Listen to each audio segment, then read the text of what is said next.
Welcome to Books Boys, live from the Grand Library, the Dean and PJ.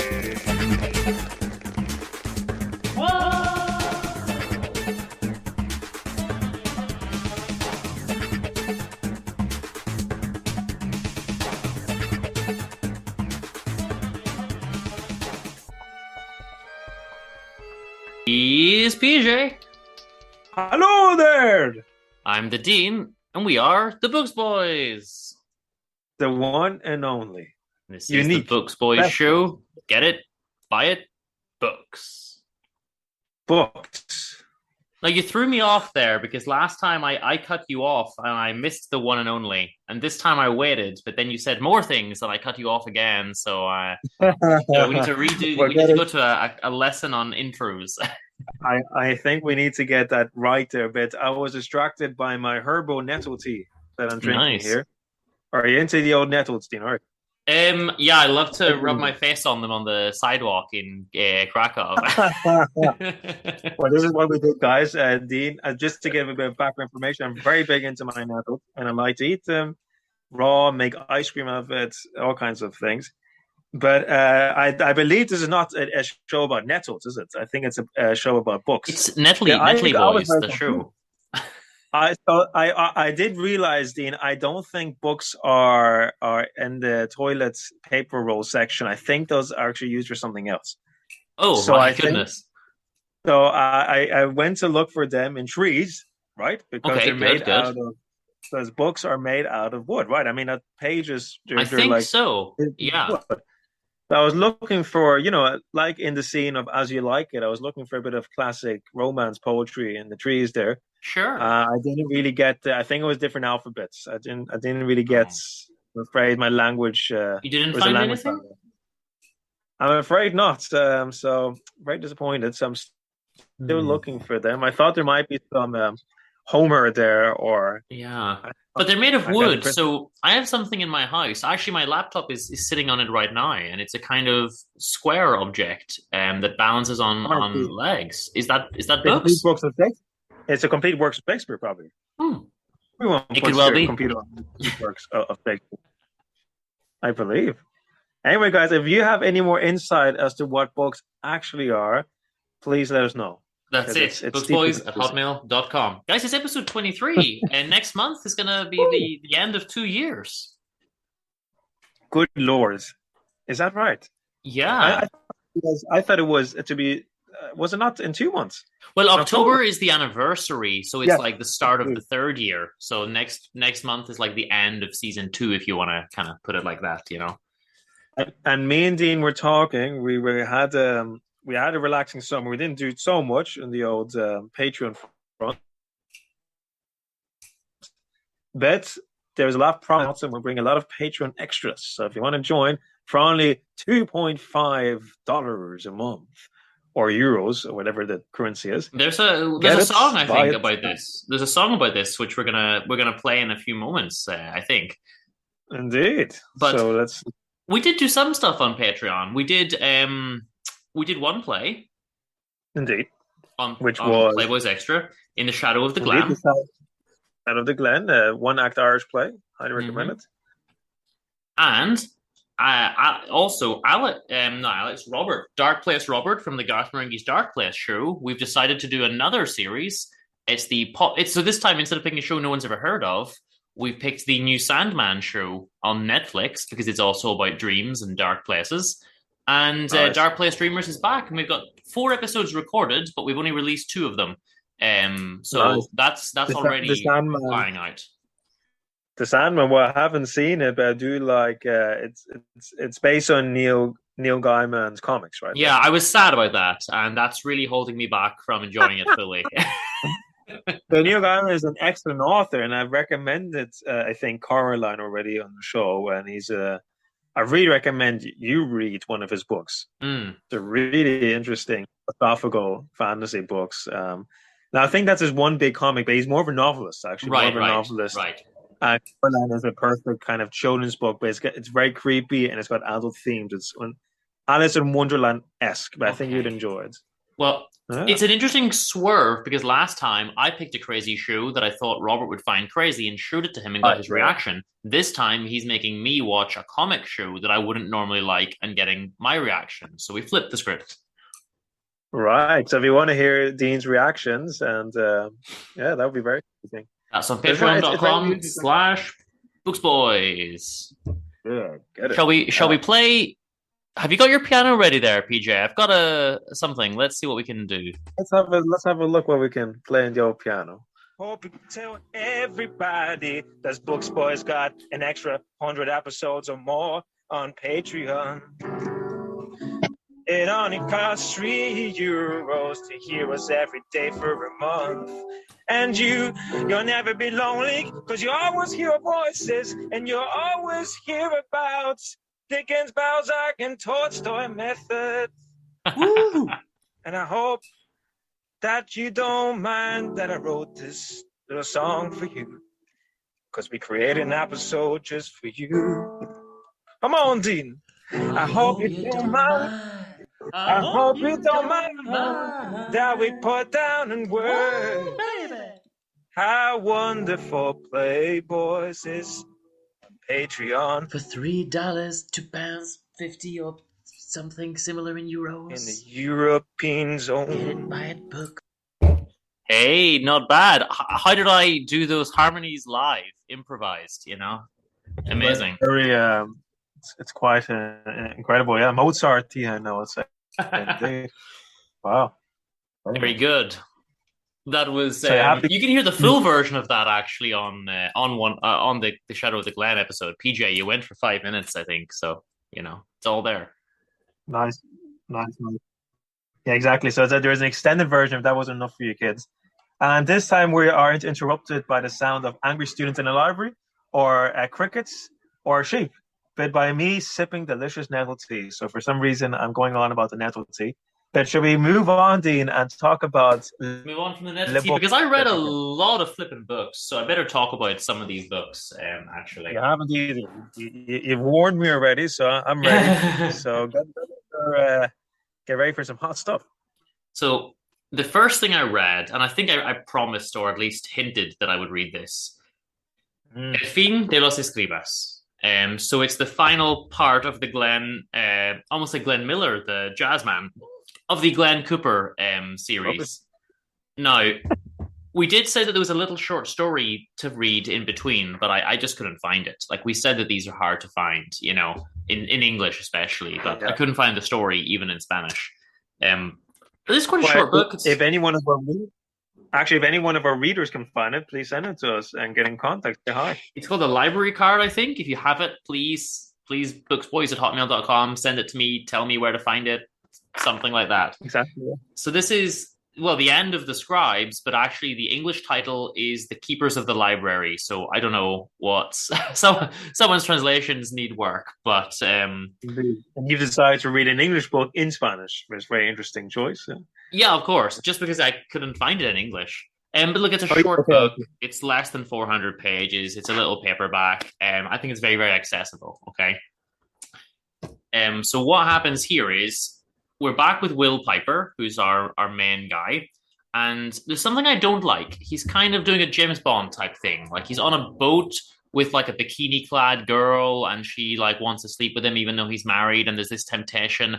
I kind of wish we could just lose that trope from like TV and books and stuff now. The kind of sexy cop that gets all the sexy younger girls. Like, I don't really think we need that anymore.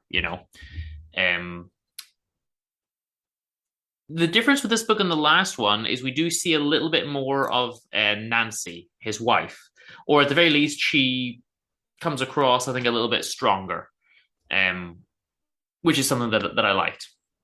Okay.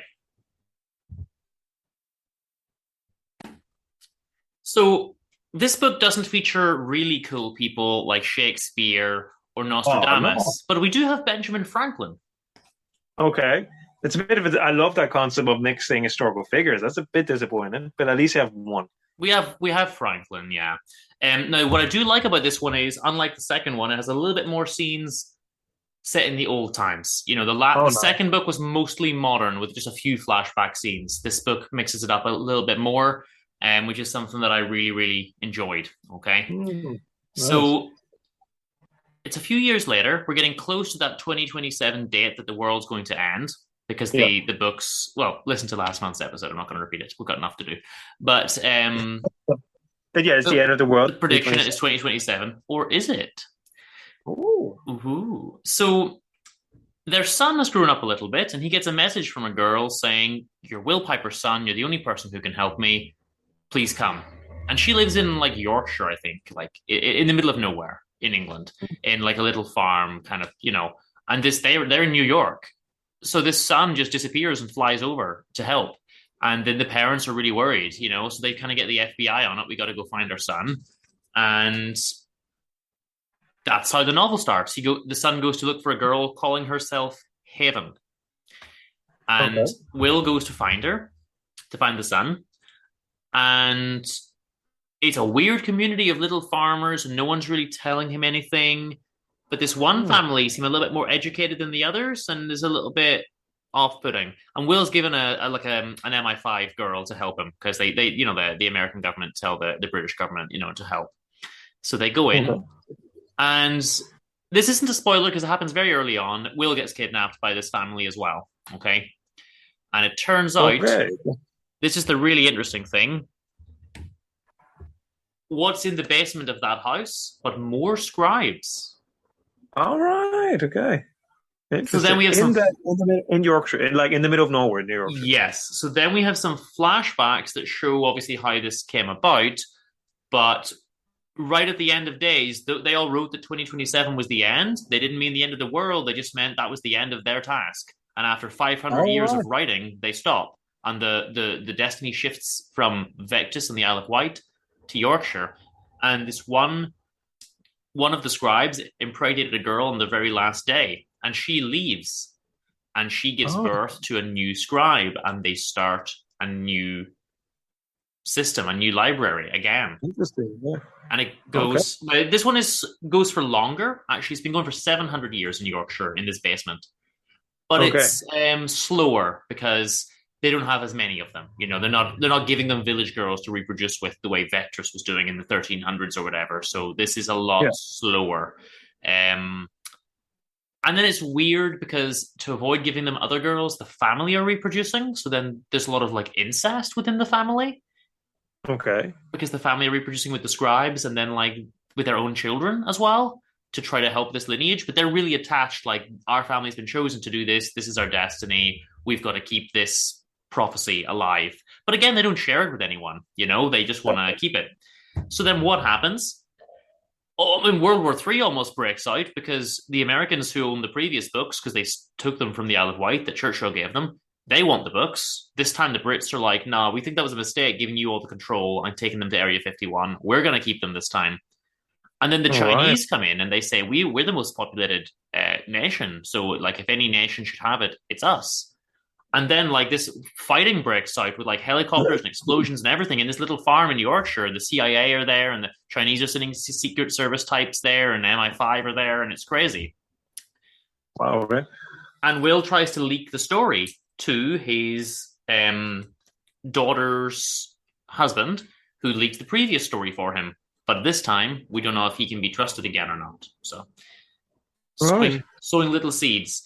But we have these really good ancient scenes as well. Well, not quite as ancient, but old scenes with Benjamin Franklin. Something for the youngs, But they paint him as a good guy. Okay. And is he relevant to the story, though? He's obviously involved in... They find one book amongst all the library that's different, and it's his diary. And he visited both libraries, the original and the new one. Okay. And he helped one girl there. He's not super relevant. I don't think he really moves a lot in the story, but he does, tie in with it. But I do love that concept. That's what I get the most out of these books. They're mixing historical figures and I always like that. Yeah. Honestly, this is one of my favorite series of books. Now, I still say the original is the best because it's shocking and you don't expect what's happening, and the more it goes on, it's a bit more of the same. And there's the trope Right. again. The woman who's running the farm also wants to sleep with Will, and it's like, okay, can we just drop this trope? Like, Yeah. oh, we don't need Okay, that. so it's a bit repetitive. Even though he's got a great idea, it sounds like he does kind of just try to recycle the idea twice at least, right? That's the only I think we so. can say. Okay. But we have some scenes with. If you got a great concept, you're attempted to do that. Like Murakami's books do feel very similar. Well, not too similar, but they do seem similar enough from time to time. Yeah, interesting. There's some nice bits as well. In the end of Days and Vectis, and how they're trying to like get the girls to like be impregnated by the monks. It's really scary, and they're taking them to these weird, creepy rooms full of like skeletons of dead scribes, and like essentially raping them there. And it's some of the parts are really difficult to read. Just with that whole kind of morality of it. But they think they're doing God's work because this is like prophecy from God that they're fulfilling. So they think this is the only way to do it, And they rescue one girl, Clarissa. But there's also some scenes where Benjamin Franklin... Go ahead. No, just saying, it does sound like throughout criticism for kind of cults and like these new religions that especially appear in the US, right? So it seems to be a thing. Like, it was the incest and all that stuff. Yeah. And there's another cult in England that actually Franklin joins, and what they do is they keep these young girls that they dress up as nuns, and they bring them in just to like serve them. Read into that what you will. But although Franklin goes a few times, he's always depicted as not really partaking. He just wants to like have intellectual discussions with them when he's given a girl, and he comes across as a kind of good guy. And he does a little bit to help one girl. Probably not really a lot, as I say, he's not a prime mover in the story, but he does a little bit, and he does come across, I think, as helpful. So, and then at the end, of course, it's, is Nancy going to come and help? Because that's kind of what she does in the last book. So there's a lot going on here. Scenes in the past and the present. This is an amazing book. Without spoiling the ending, do you think it ends well, the series? Is it a fitting ending for a series, or we're a bit disappointed? I think the family are fine, but whether or not... I think it was a mistake to change it. I think leaving 2027 as the end was better. Because now we don't know if there's an end, because they wrote more books and maybe they'll continue.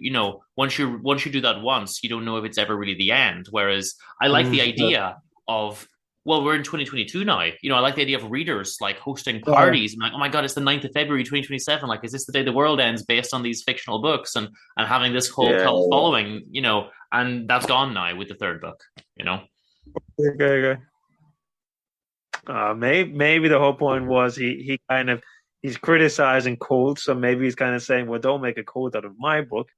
I'm going to stop that now. But I know what you mean. It's tempting, the idea to celebrate a book like we saw with the book that we both read, Winterset Hollow, because I like the fact that in Winterset Hollow they have a day where they celebrate it, and that could bring it into real life. That if you like this book, you also celebrate the Winterset, the day that they celebrate there. Yeah, so I do like the ideas that you celebrate certain books, certain days, like Bloomsday or whatever. So it's a pity they did that. Yeah, I get it. Yeah, but it's a good book. I recommend everyone find the first one at least, El Biblioteca de los Muertos, and try that. In English, is it called just The Library of the Dead? The Library of the Dead in English. Only the third one has a different title. I don't know why. Right. Okay. Well, Spanish do that sometimes. Yeah. Okay, cool. Okay, well, it does sound very tempting, I have to say. It does sound like it's just the kind of book that I might like. A bit surreal. Is it a bit surreal, would you say? Even though it's also a thriller? Yeah, it's very surreal. It is, yeah, but it's brilliant. So what I'm going to do next is we have a clip from a nice lady here called Alexandra C that she sent us. I'm just going to play this. It's only about a minute. Good evening, I'm PJ. This is Alexandra C, author of the short novel Alexandra C, All the Lives We Haven't Lived. I've discovered your great Bookstagram and literary podcast by chance, and I have enjoyed it very much since. As a Spanish national, I appreciate that you often discuss literature written in Spanish. And thanks to you, I have discovered some Spanish authors I had not read before. In my case, being Spanish, I have dared to write my first book in English, though, and I'm thrilled that you have taken the time to read it and extremely thankful that you will feature it in your podcast this month. More info on the novel can be found in my Instagram, Alexandra C _writer. And well, I wish you a very nice podcast that I will be listening to as soon as it's available. As I always listen and follow your account, your great account. I wish everyone a great day. Muchísimas gracias. Buenos días. Okay, so luckily little Alfred has gone and prepared some more tea for me. Indeed. And I got myself some more nettle tea. Good. I just want to say thank you very much for the lovely message. We really appreciate that, and it's lovely to hear back from you guys. And Spanish literature is great, and I'm really looking forward to hearing more back from you. And just anyone can feel free to just write to us, send us a message. Yeah, I always say email us, but you can just use Instagram or any of those. We're on Twitter and TikTok. Well, I'm trying to avoid TikTok at the moment; it's quite toxic. But Instagram's the best one. The voice message is lovely to hear as well. So thank you very much for your feedback, Alexandra. Mm-hmm. And originally she found us because she's from Santiago de Compostela, and I was doing some posts there. I was, doing some photos there and reading there, and then she found the show and everything, and that's that. And I have here her little book, Alexandra C by Alexandra C. Well, that's great. I love the cover as well, Alexandra, and I love the fact that you're using English as your Spanish, but using English as a language, because there's so many great authors who use their second or third language. Like Joseph Conrad comes to mind, whose third language is considered one of the best English-speaking authors. So, Alexandra C, so tell me about it. Just to point out, I read an English book in Spanish, and now I read an English book by a Spanish author. So everyone's just mixing up everything, But I love to mix up things. I really enjoyed this, and it is short. It's roughly 100 pages, maybe slightly less. So if you've got some free time, you can read it in a day. If you have the time, maybe 2 days. If you're busy, it's not a big read, and so it's Alexandra C by Alexandra C. So my first thought is, well, is it an autobiography? But no, it's not, or it's fictionalized. Or it's something, and the answer is I don't know. And I tried to ask, is this fictional? Is this real? It's a mystery. You've got to read it and figure out for yourself. Interesting. Okay, so I like the fact that you're also keeping it a mystery as well. But you also asked Alessandra as well, right? And she didn't really say anything about that. No, it's I've been told that we just need to read it and make our own interpretation. But I'll tell you one thing: if it's real, I'm very jealous of her lifestyle. Wow. Okay. Well, tell me about it. So what happens initially? Well, the opening point is not something to be jealous about. A friend of hers passes away. Okay, her friend Ernesto, and it was a friend that she had met. But a lot of their friendship was also by email correspondence and that kind of thing. So they kept in touch over the years, and there's a lot of that. It seems like she's very good at keeping in touch with a lot of people. But this jet set lifestyle of just going here and there, and they're on a kind of cruise ship at one point. She's flying to this country for work and that country for work, just having a great time and meeting a lot of guys along the way. And there's stories about these different guys she meets. At one point she meets this guy much younger than her, and this guy says, she's like, I'm old enough to be, his mum.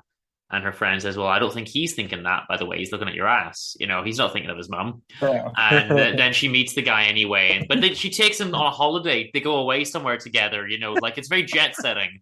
And then at the end of it all, she sends him a message. No. I'm just at the end of his chapter. She sends him a message, a few years later or whatever, and says Happy Christmas or Happy New Year or something like that. And so he sends her the message, and she says, who's this? And he says, well, it's the young guy that you took away on holiday to make love to, but I guess she does it so much that she's like, oh yeah, right, okay, one of them, Interesting. And there's some, well, I'm not going to swear on the show, so I'm going to use euphemisms, but there's a lot of the young guy, made love to me in every corner of the apartment, and here's under this picture of this celebrity and under this of that, but I love it. And we get to Wow, see okay. the people who hang on her wall, the different pictures of men and women that hang up on her wall as well. But all this is framed, and I'm reading this thinking, this is such a fun person. She seems very sophisticated, and even speaking to her, she's a very glamorous, very lovely lady. Very, very glamorous lady. But I'm just reading this thinking, I want to live this lifestyle. Like, this is a lot of fun. This is great. But at the same time, there is this underlying, was Ernesto the one that she really loved all along? Right, yeah. And maybe, as the book goes on, you start to kind of see that more and more. Maybe she missed out on that real opportunity. Or is she just thinking that because he's died and that's very in her mind at the moment and in her heart, And so she wants to go meet up with another friend of Ernesto's to actually ask a little bit more about him, like in his lately in his day-to-day kind of life, So she's trying to figure out if she's romanticizing the Ernesto who's passed away, or if it was really the real thing. I get it, yeah. Realism versus romanticism, right? Yeah. Essentially, yeah. I mean, this is interesting because it's like it even says on the back, this book is its own genre, and I kind of agree. Like, it doesn't really fit a genre. It's not memoir.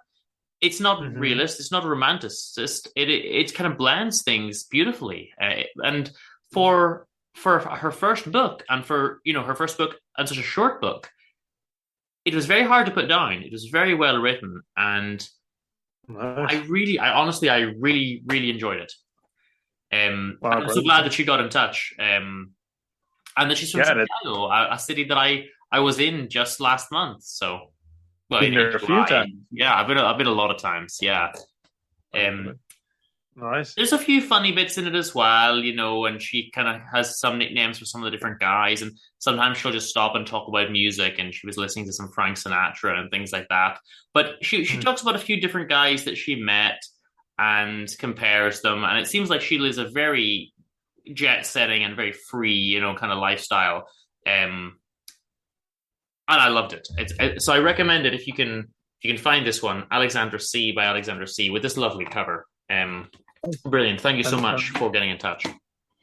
That's great. Yeah. Well, thanks very much indeed, and for saying that book. And would love to have a read. Dean has it at the moment, but next time I see him, I'd love to have a read, because that does sound nice. And I like the fact that it's a great lifestyle, but there is an undercurrent, as always there is in life, of sadness as well, maybe. So thoughts about the past, and maybe even regrets. Yeah, she's such a great life as well, which is very great, and I think that's the way it should maybe. I kind of see her now as this, some stock photo of like a couple on the balcony in Paris with their wine and the girls in a nice dress, and that's kind of how I see her now, just from reading the book and from chatting to her a little bit. This very lavish kind of lifestyle, Lovely. Okay, that's great. Wow. We're going to hear something that you've read in a moment, but first, real quick, it's time to have a little message from this month's sponsor. And this month, we're sponsored by the Society for Dialogue. So if you head over to the Society for Introducing Dialogue into Your Books.gov, you can find. So let's imagine this now. And it happens a lot, particularly in South America, PJ. It happens a lot that maybe you've written a book. You've written a book and you finish it and you think, that's a good story, Maybe there's 3 generations of the family in the book. I don't know.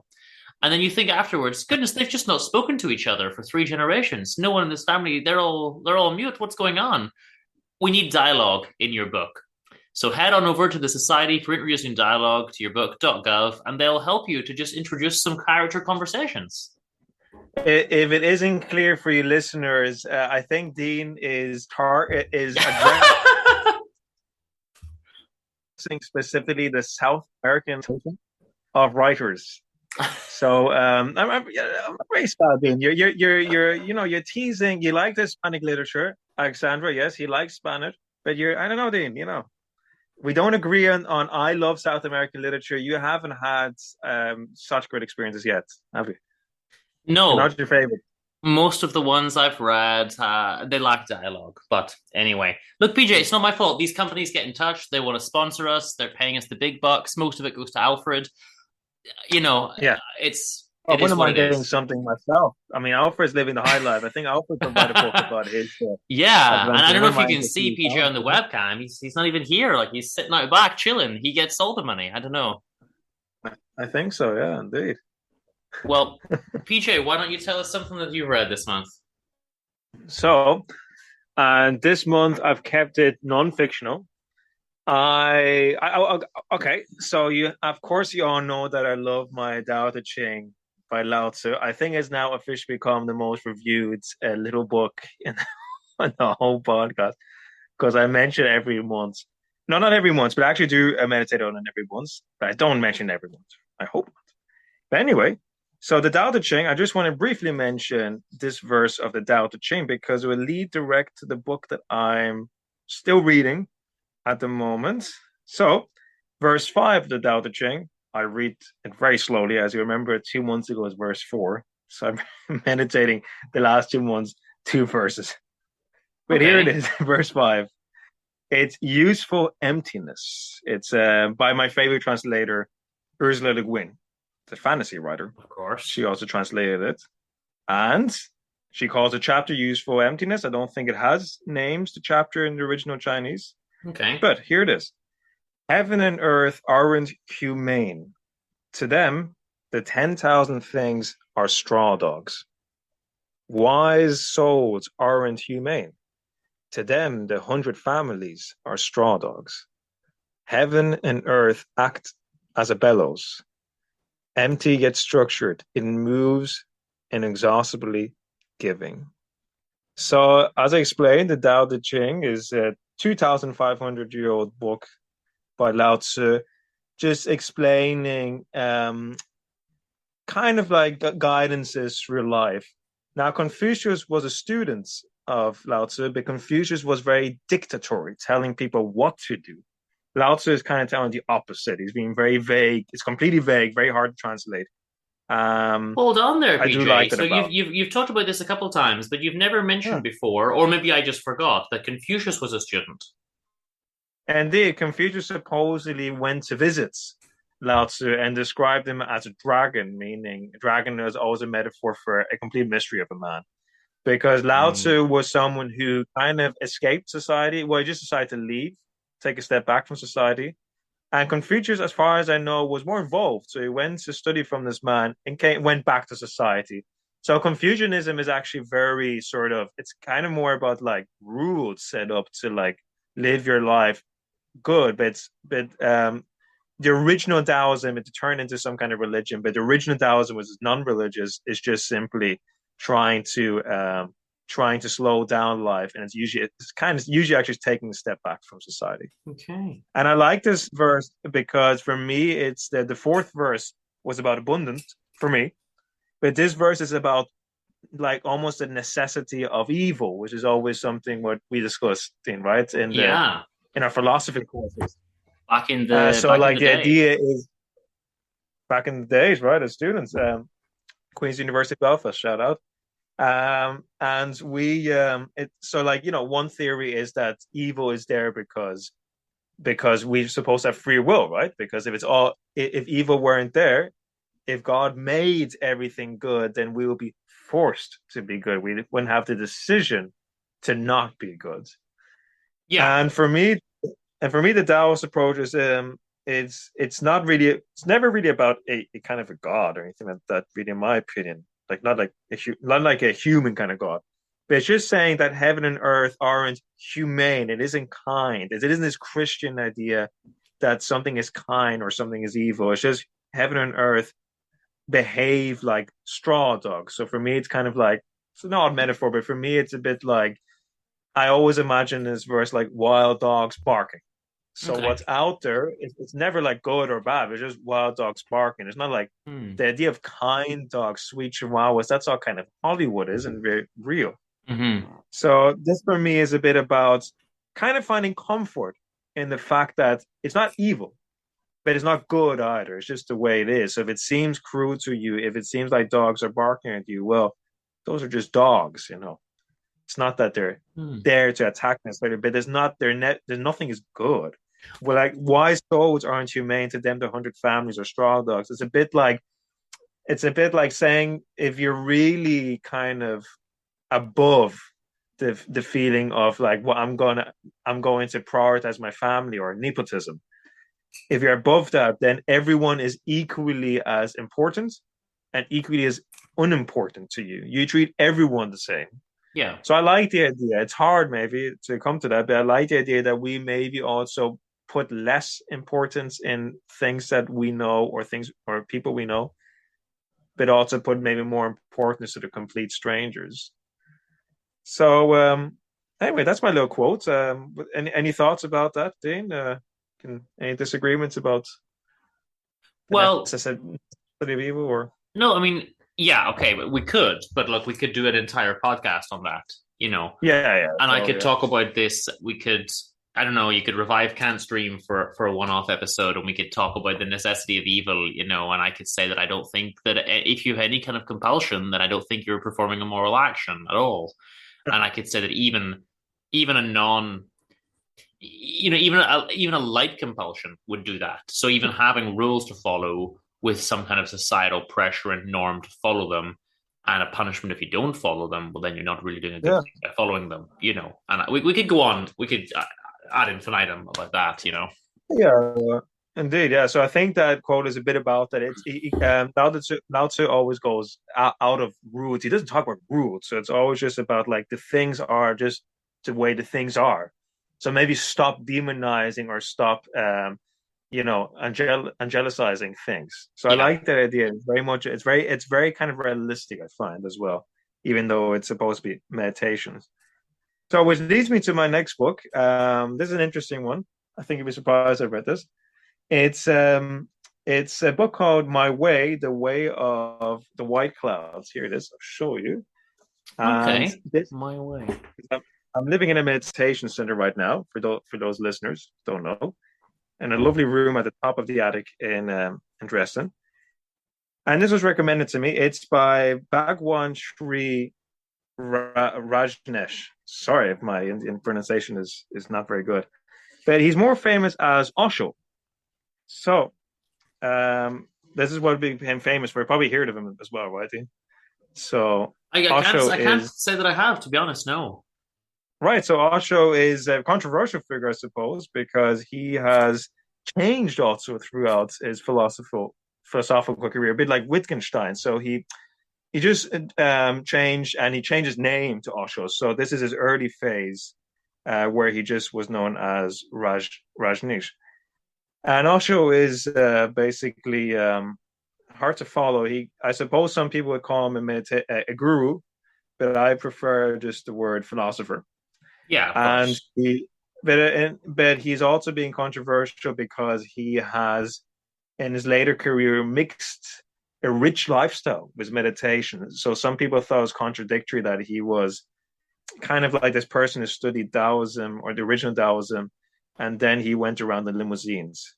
But anyway, I personally don't have anything against it. I think fair enough. He seemed to have enjoyed life, but I kind of want to get away with that, away from his biography, because I'm more interested in this book, My Way of the Clouds, which is basically interesting. It's basically advising you to live your life as a cloud. So a bit surreal like that. But what he's going for is very much like the Lao Tzu, and I like this. If I can give you a mini quote, the whole of existence is like a white cloud without any roots, without any causality, as a mystery. A white cloud really has no way of its own. It drifts. It has nowhere to reach, no destination, no destiny to be fulfilled. You cannot frustrate a white cloud because wherever it reaches is the goal. So I find this very interesting. He also says then if you have a goal, you're bound to get frustrated. The more goal-oriented the mind is, the more anguish, anxiety, and frustration there will be. Because once you have a goal, you are moving with a fixed destination. So anti-cloud wise. And I find the idea interesting. He's basically just saying, stop dreaming, stop stop having a goal, stop having an ambition, and just completely try to be in the present and try to go literally with the flow. So the idea of like going with the flow. But he's not using the river metaphor. He's using the cloud metaphor, because the idea is that it's not water going along shores, is that you're a cloud and you change shape, you change directions. You don't follow a particular river path. You completely are nothing and then something and then back to nothing again. So I found it interesting, the book. Just want to show you the pages. It's a beautifully, if you can see it a bit, it's beautifully well made, because there are photos in the book as well. And the print is on the photos. So it's really like full of pictures of clouds. And I think that's great. Like this one is amazing. So it's just clouds, and then it's written on it. And it reads like the Dao De Ching. It's kind of not easy to read fast. It just gives you thought about, it just gives you thought, like, because we're very goal-oriented, I find, the Western society.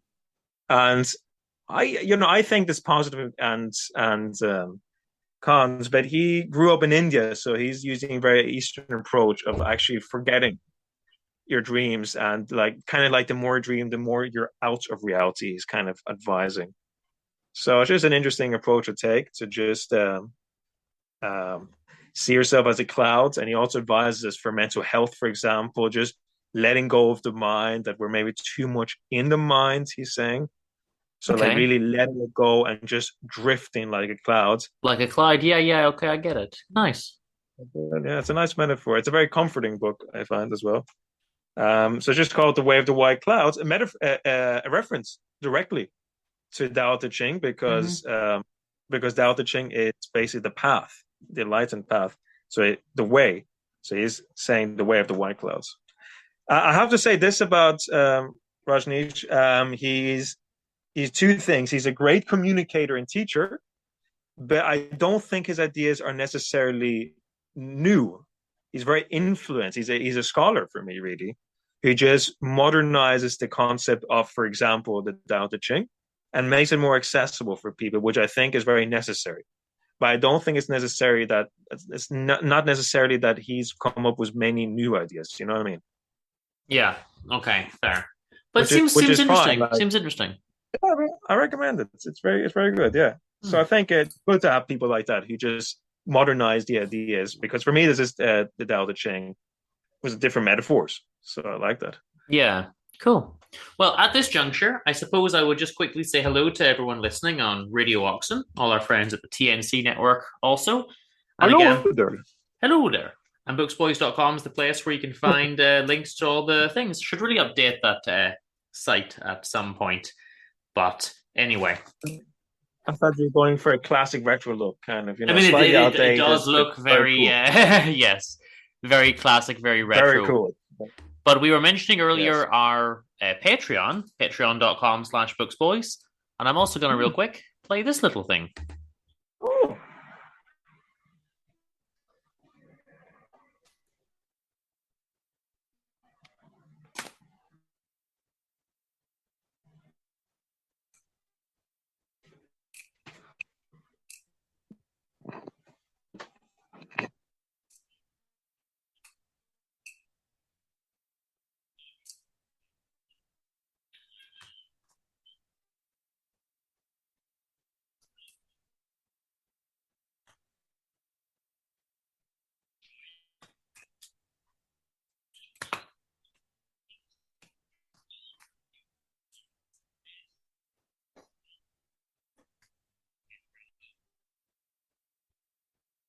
There we go. Guys, go and get all of our shows.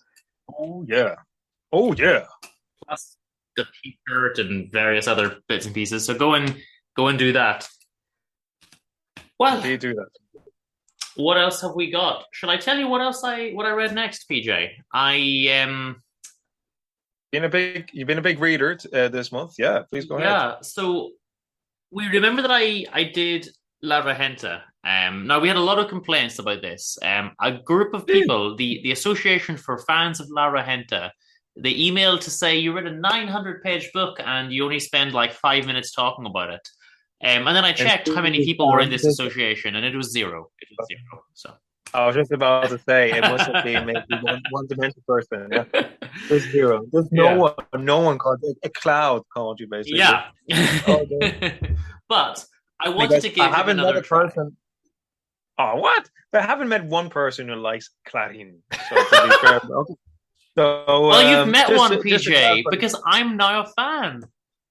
Indeed, you are. Are you really a fan of a shorter works, at least? They must be better, though. Yes, they are a lot better. Really? I said that my only problem with La Regenta was that it was so flippin' long. And you realize going for the Anna Karenina method. Yeah, it was. It was. And, these 900-page books, you notice the trick about them. They've also got bigger pages and smaller writing.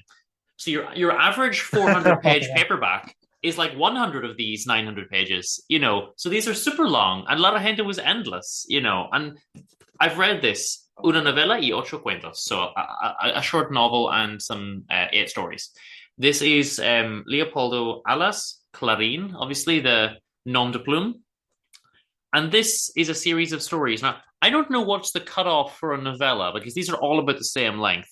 The novella is only about 10 or 20 pages longer than the short stories. So I don't know how many pages are required to become a novella and not a short story. Maybe it's 50 or 60, but these are all in and around 30 to 60 pages.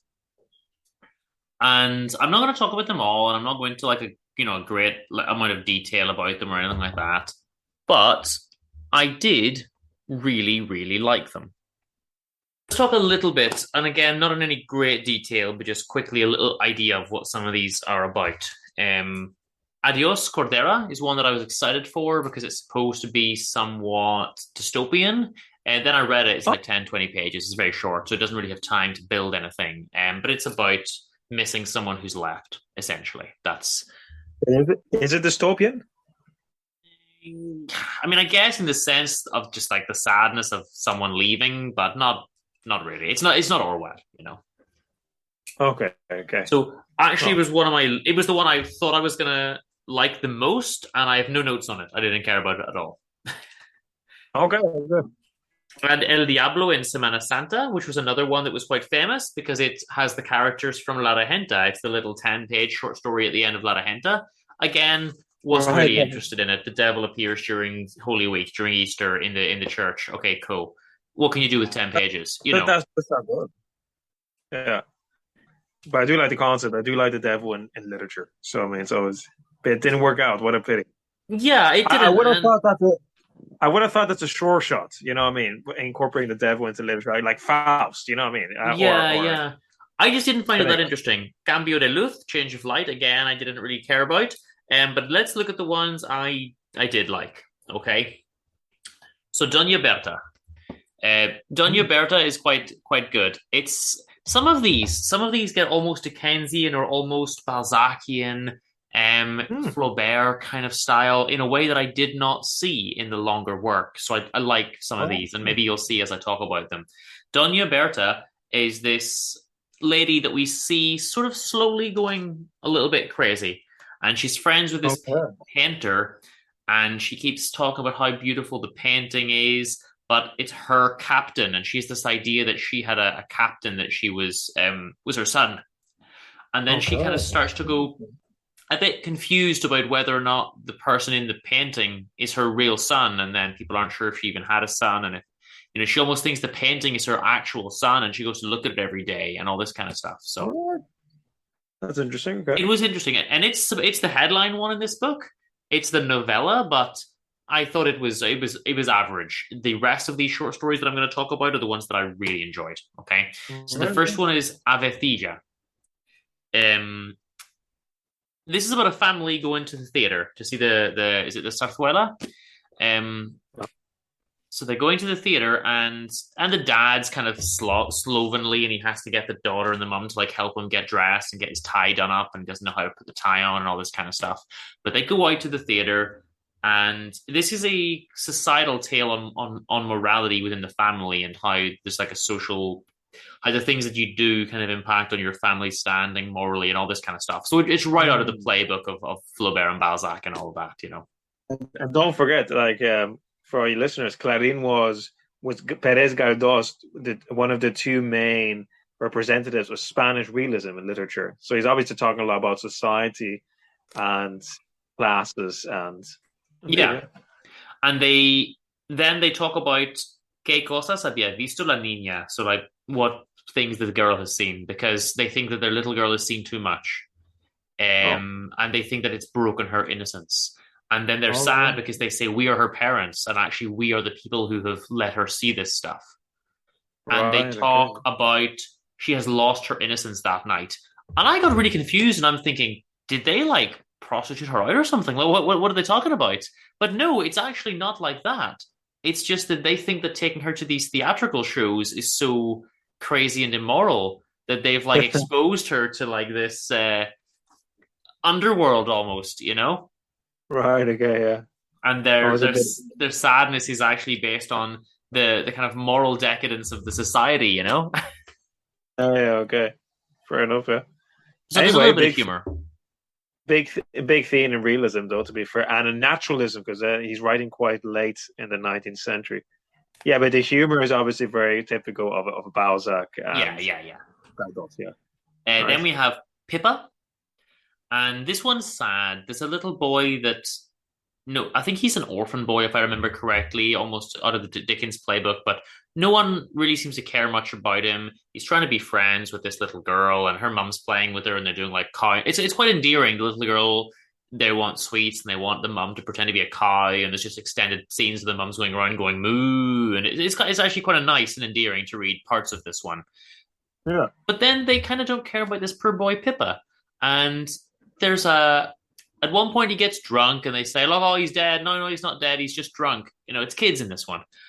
He's had alcohol. So they just kind of leave him in a chest. And then the house burns down and they just leave him.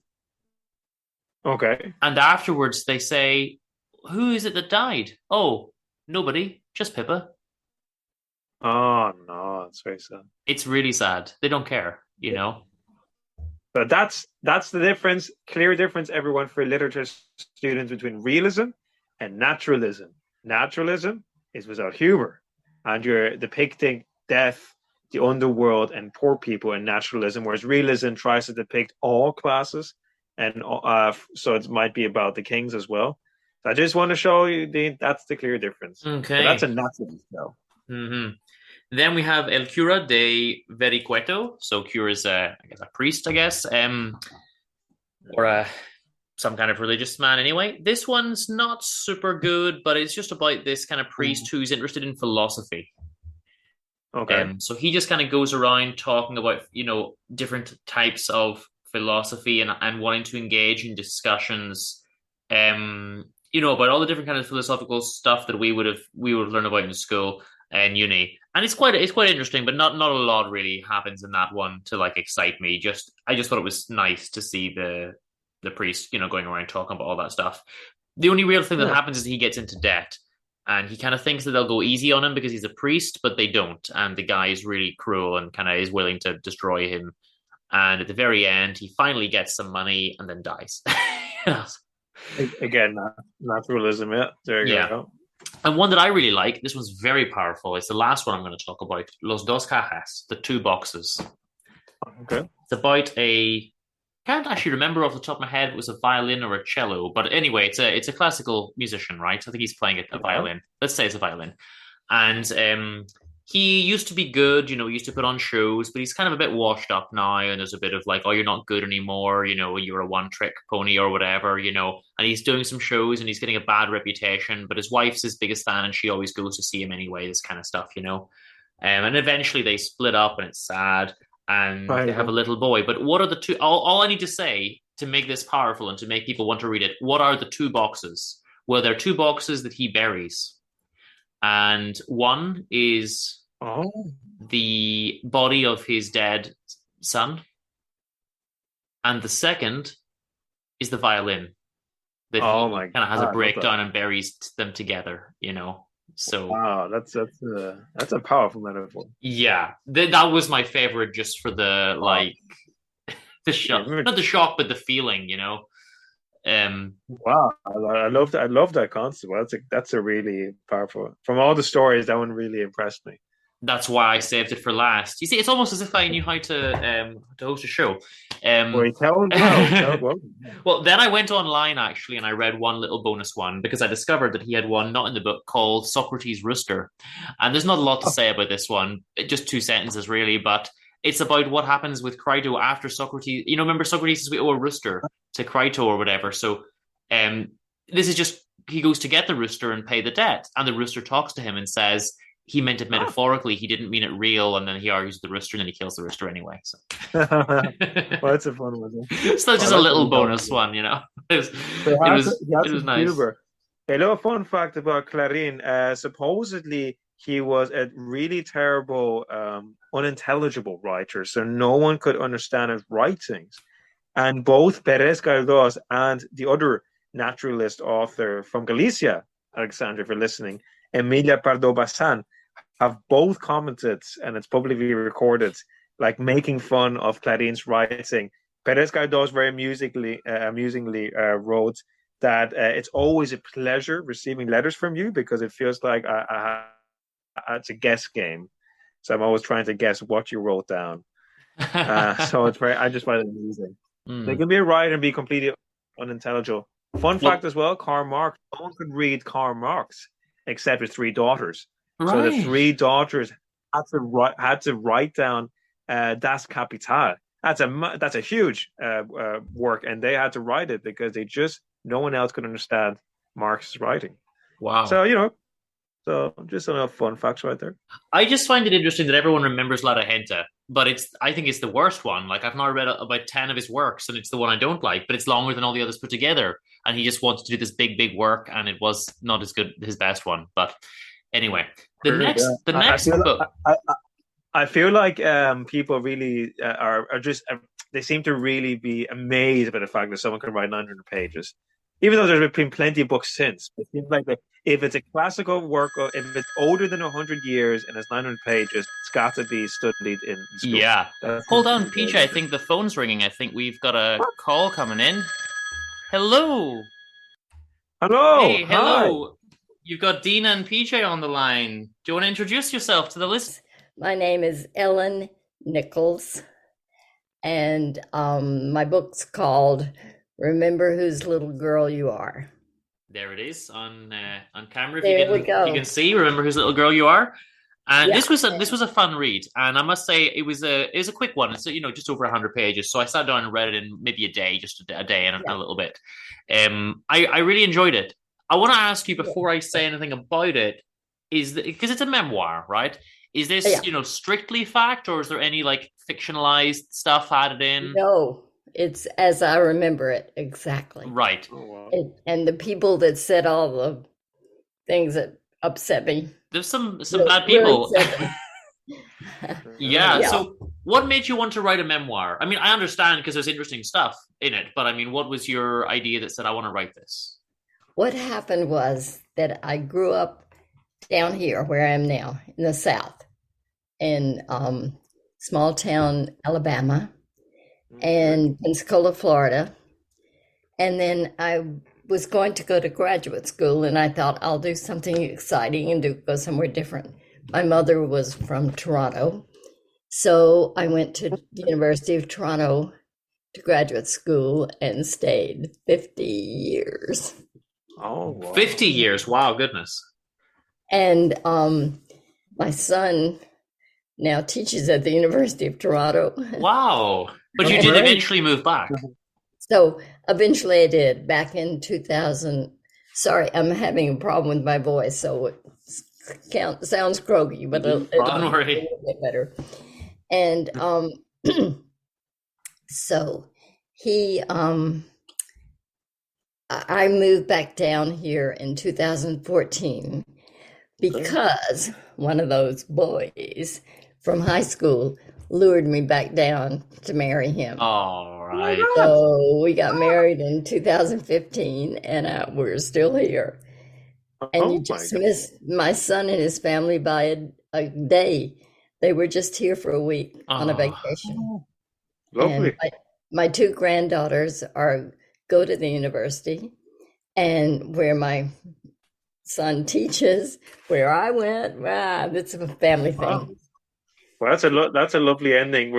Dean was telling me some very depressing stories by Spanish authors. So I'd like to hear that real life is also ends well. So lovely. I mean, Ellen, your story ended well, but there's some bumps along the way if we take it from the book. Oh yeah. You talk about it's some stuff about your life. Obviously, there's a part of it where you do list a lot of different guys, but it's not just that, you know. But which is your own biggest takeaway from it? You know, of the different guys, and we have Virgil, we have all these different guys. Which is the one that you think is the most, not the best or the worst, but the most powerful to read in the book? Probably the one I remember best and fondest, and unfortunately he passed away about 3 years ago, was Steve Young, the one who wrote A Seven Bridges Road, about where we used to go park. We kept in touch over the years, and he never forgave me for leaving and going to Canada. Oh, I was the one that went on down that highway first. So, because it's interesting, in the end, we hear about a lot of guys from Alabama. You move off to Canada, so it's kind of like, okay, doors closed. But no, because you just revealed that in the end, one of them lured you back. So I guess it was always possible, you know? He and I knew each other in junior high and high school. Wow. So we've known each other since we were 13. So he liked younger girls. I liked older boys. We never went out together until, boom, we connected on a friend's Facebook after all those years. Wow. So I like the fact that that's what the book is about. So it kind of ends there. And I like that. Okay. Tell me a little bit about, because PJ, what you maybe don't know is we also have this setting of growing up in Alabama. You were the daughter of a preacher. We have some racism, obviously, within the society at that time, which it seems like you never really got. You know, like, why have we got separate, windows to go and get served at, and all this kind of stuff. So there's a little bit of it that is your battle with society, as well as some boys that you met. You know. Yeah, I fought it. I fought that racist thing all my life, and even in Canada, I used to give the woman, I used to be in charge of fundraising for the YWCA of Greater Toronto. And I would work late every night. And the woman in charge of the cleaning staff who owned it would get a ride with me every night. I'd give her a ride. And she told me that she was Black from the West Indies, and she had encountered racism because of her skin color, even in beautiful, wonderful, sweet Canada. Wow. So I don't know why that is. That's interesting because we don't get that image of Canada at all. Yeah. Right? That's where we get. No, and I was shocked when she told me, because I had never encountered that. But of course, look at me. And I didn't have to worry about that. Tell me a little bit about how it felt, because there's a little theme in the book as well. Growing up, the daughter of a preacher, you kind of have this goody two shoes idea, like, Miss Prissy, little Miss Prissy, you call yourself at one point, like that's how people maybe perceived you. You're not going to want to get in on the fun kind of thing. But you were quite wild. You did want to get in on the fun. I spent my time trying to get rid of that image. But the irony is, when I got to Canada, I worked for 4 years. I had this wonderful job working for Norman Jewison, the film director, and helping him get his film school started. Everybody in that school thought I was a square, and you could tell. I'd walk into a room and everybody would suddenly lower their voice. Oh, really? And you have to tell them, no, I was the one that ran down the street naked when I was a kid, Yeah, exactly, right. Yeah. I would tell you a good story about that, but I don't know if I can say the word on. Oh, can you self-censor? Can you don't swear? Yeah, okay. But... what it was is for one of the students who especially thought I was a square, I made for Christmas, we all drew each other's names. I drew his name. I made him a gift certificate. It said, to Jim Gerard, that was his name. 1, and then I had a big lip print. Oh, And across the top it said, fa la la la la, fellatio. oh goodness. Sorry, I was just singing a song. Wow, just a song.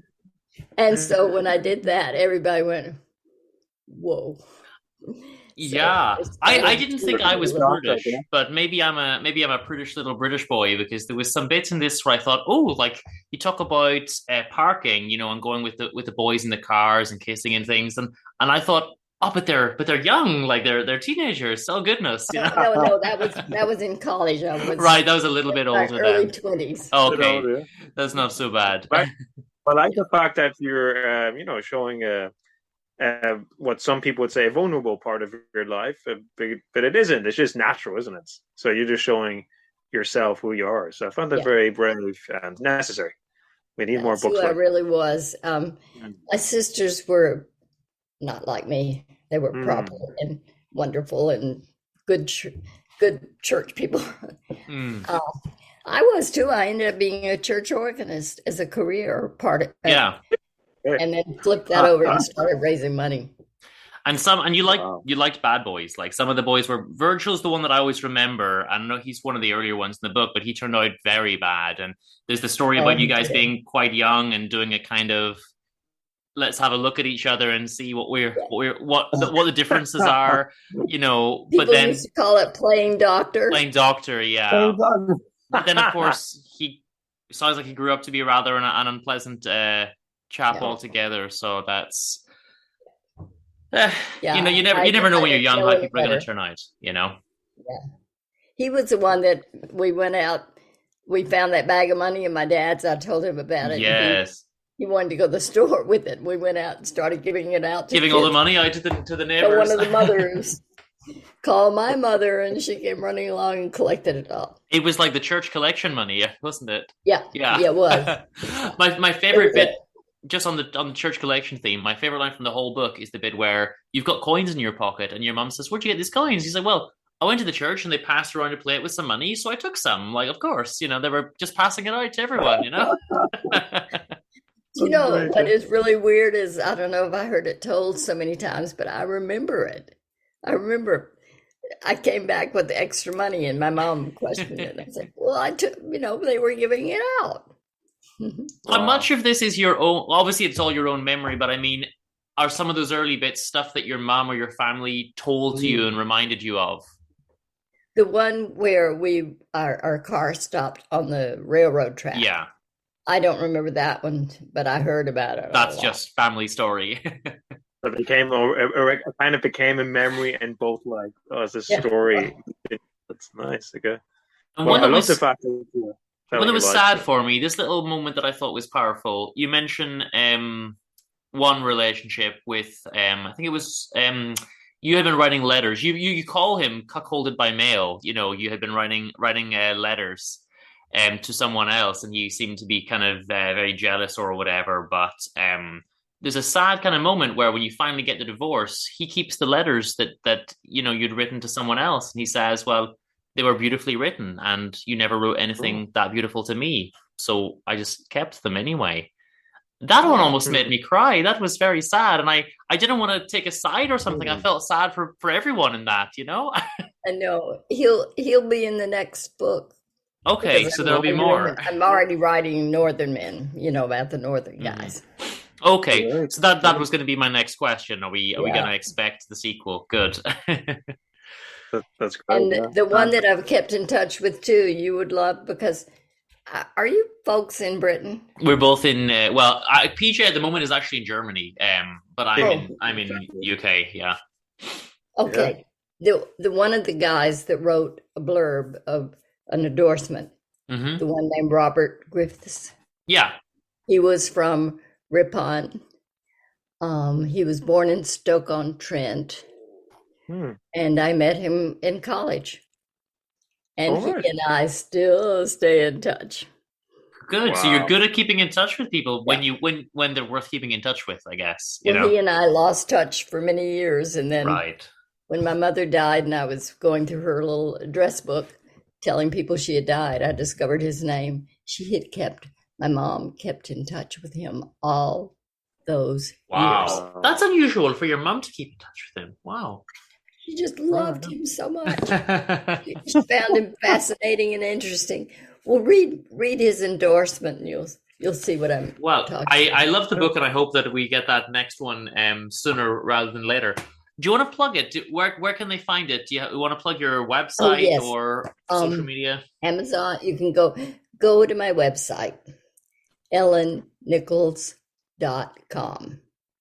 You can order the book from 4 different places. Cool. I'll put a link anyway. I'll put a link in the show notes, and then they can get that. The English guy now lives in France. He taught it in Grenoble for many years. Nice. And he ordered it from from Amazon, maybe online. Yeah. What wasn't it Amazon? It was called. Well, just go and look at all the 4 independent books or something. No matter where you are, I guess you can get your hands on it, which is good to know. I'm going to ask you one. Remember my name. Do you want to ask anything, PJ, before I do the final question? Yes, I just wanted to ask. I just wanted to say and encourage you that I think women need this more. When I'm just talking about women because you are a woman, and I think that modern women still are confused about these things. So we like to think we live in a modernized world, but sometimes I just encounter people, women and men, who are still very naive and maybe feel that they are strange. So talking about sexual topics, for example, or divorce or any kind of things that are slightly even taboo is very necessary. So I think it's writing about this and that you're writing a sequel because you're definitely helping people out there. So I think it's great that you're doing this. And you're very, very open in the book, which I think is good, Yeah, I like that, yeah. Can I tell you about one other quick thing? Yeah, go ahead. Look in the acknowledgments in the blurbs. Yeah. The one written by Ann Tyler Harshbarger, who is a retired ballerina. Read what she said. It fits exactly what you just said. She says to women, and I have to be very honest, she's my niece. Oh, wow. Good. Okay, I see it here. Voice message about it. And I wrote it down and asked her if I could use it. Nice. She says that you're courageous and brave, and she's in awe of the inspiration of it. I see it here. Perfect. Yeah. And go to her website if you like yoga. She can do it long distance. Nice. Okay. Well, thanks. Yeah, advertised her as well. That's fantastic. I love a bit of yoga, and I love that. I love that you help one person, and you've definitely helped more who you haven't received a voicemail, but you definitely have. So I encourage you and other writers to just talk about their experiences. Mm-hmm. In fact, that would be my advice to people: be honest. Be honest. Say what you really, really feel. Well, that's great. Thanks.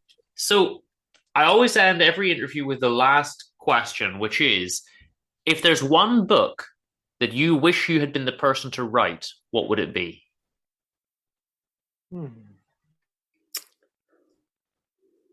Probably Jude the Obscure.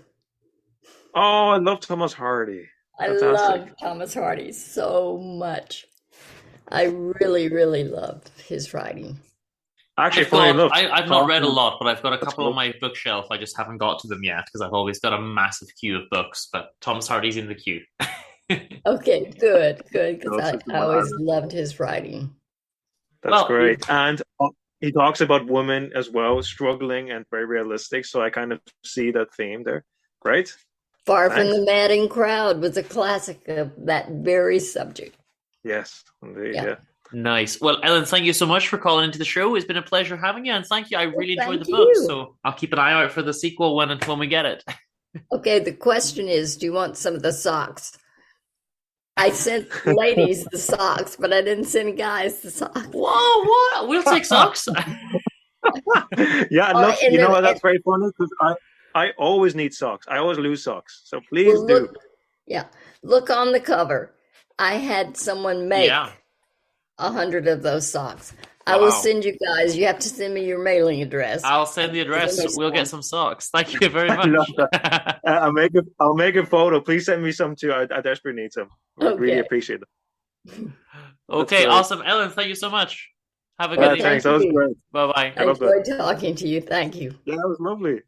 Have a nice Bye-bye. Bye. Bye.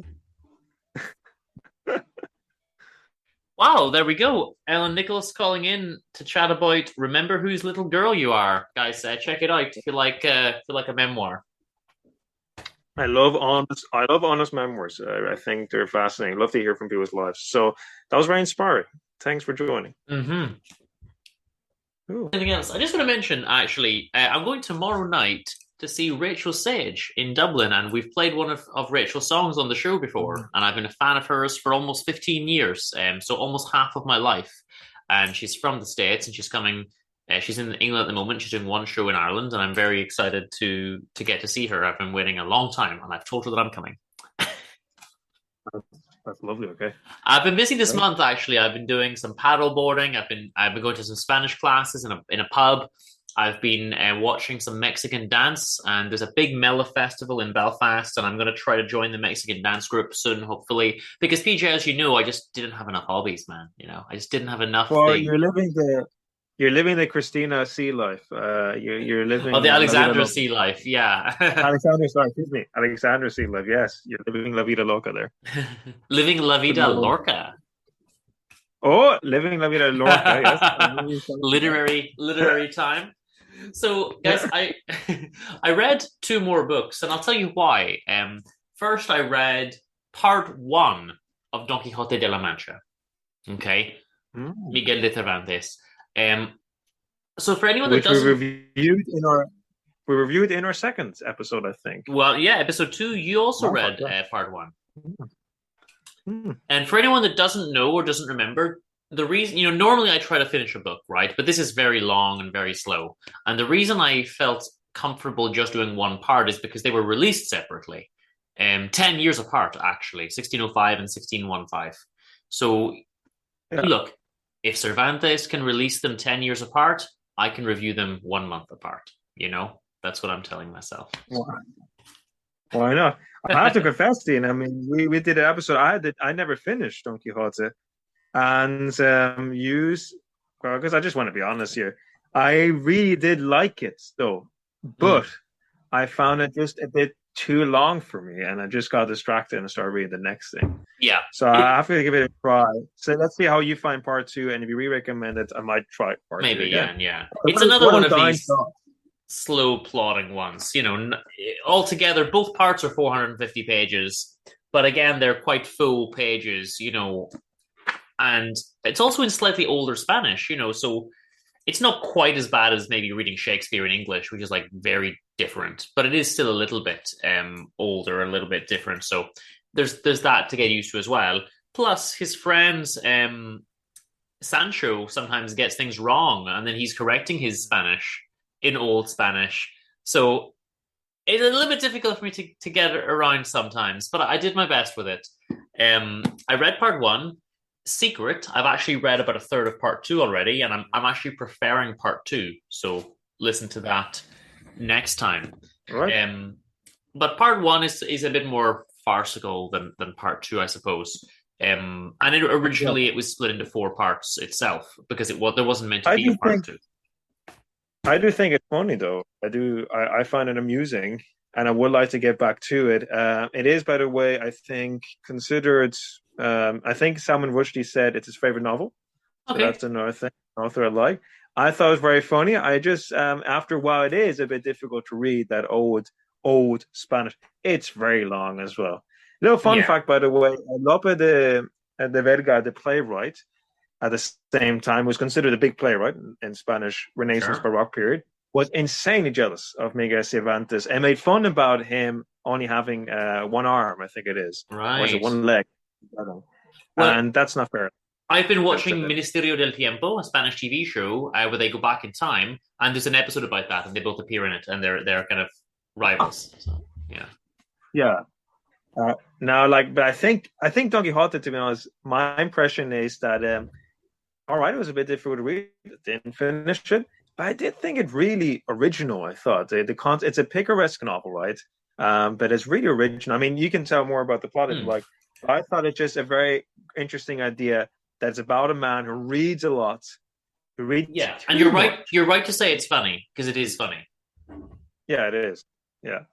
But anyway, read too much. If you want to go ahead with Yeah. the plots. So, I mean, I suppose this is why it's both transcendingly original, but also not, because all of the picaresque novels now were influenced directly by Don Quixote, which I think is still the best-selling book in history. So you've got the likes of the Three Musketeers, even to an extent. The Pickwick Papers, Dickens, all these picaresque novels directly draw from Don Quixote, and so it's massively influential. And Flaubert's Madame Bovary about, she basically likes to read a lot. And this metaphor, because I think it's very enchanting, I suppose, and tempting for writers, this concept of, every writer can understand the concept, I've read a lot, I would like to live out this novel, and then they write their own version, like Pickwick Papers. Tom Jones, for example, is quite progressed by Henry Fielding.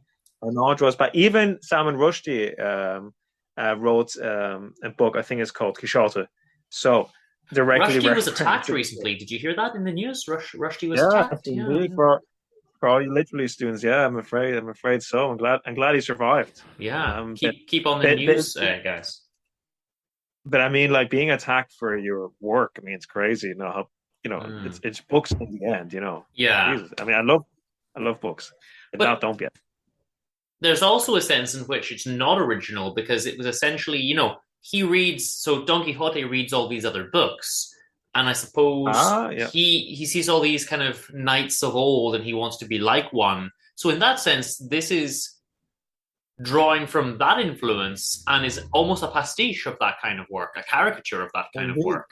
So it's really, ironically, it's kind of postmodern, even though talk about that, like, for the later 20th century, but it's taking the literature from the time a bit earlier, and then making, as you say, a pastiche and referring to that. And I do believe most of them are actual novels. So if you're a scholar, you do read the original novels that are constantly, and then, but they're making a farce of it, and I find that very unusual for early 17th century literature to do that. Yeah. And there's a part where they even reference Miguel de Cervantes in the novel at the beginning, and then they find these books and things. So it's self-referential as well, which is very groundbreaking stuff, for 1605. That's why they often say it's the first modern novel, but some might even say it's the first postmodern novel. So it's a bit crazy having all that at once. It's quite amazing. Yeah. But look, I have some problems with part one. Which I'll get to in a moment. But look, basic plot summary. Is a Don Quixote. He's reading all these books. He becomes so obsessed with them to the point where his friends have to burn down his library at one point. Guys, if you're listening, we're not that bad. Please do not burn down my books. But he and the Grand Library, where we record from, famously in our intro, is well protected, so you will not get in to burn it. Indeed.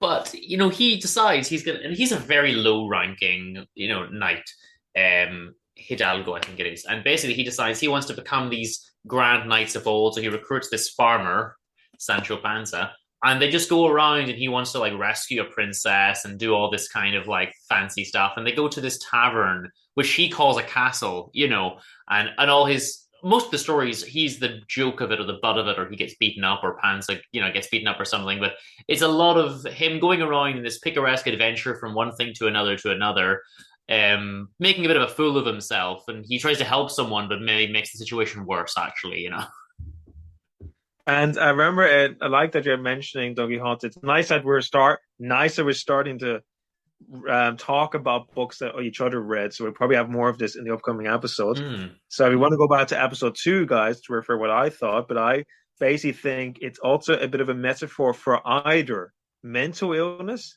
so that he's schizophrenic, because constantly he's imagining things, and turning it into something adventurous, turning into Hollywood, basically. Or it's on the positive spectrum, it's telling us to dream big, so make the boring life he has a boring life, making it exciting. And what's wrong with it? Nothing really.